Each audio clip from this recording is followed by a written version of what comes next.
On raconte, chez les Samis de Sibérie, qu'il y avait autrefois une jeune fille aux pieds très agiles.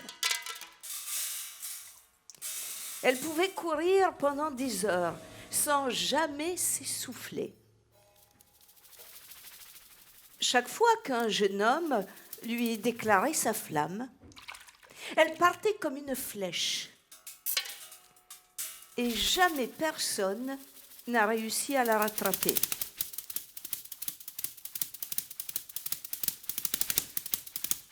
Un jour, un jeune homme épris et fou d'amour se met devant la porte de sa kota, sa tante, et lui déclare sa flamme. Il la voit surgir et partir rapide comme une flèche. Le jeune homme la suit. Elle court vite, vite, vite, lui aussi.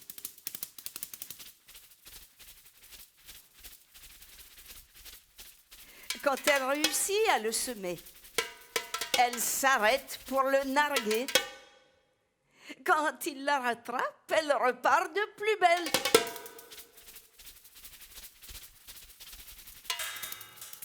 Elle arrive au pied de la montagne. Elle escalade le flanc de la montagne aussi vite qu'elle est arrivée.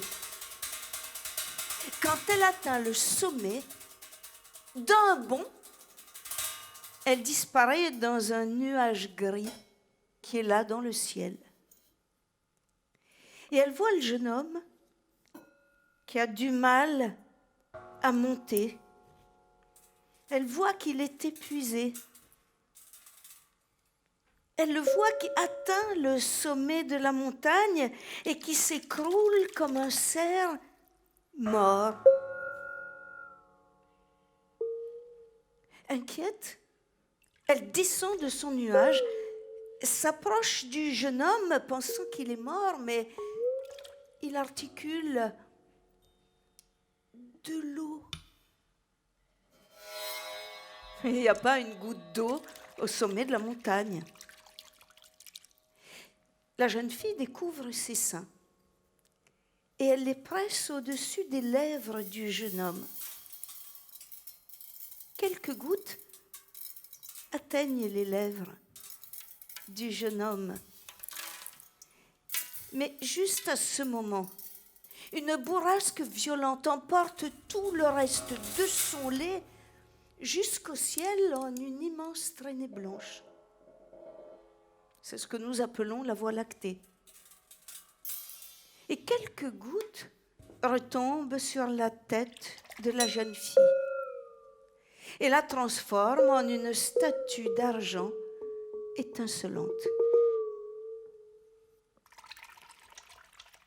Le jeune homme a regagné le village et on dit que de son chagrin d'amour, il n'a jamais guéri. Quand nous regardons le ciel de nuit aujourd'hui, nous voyons toujours la Voie lactée.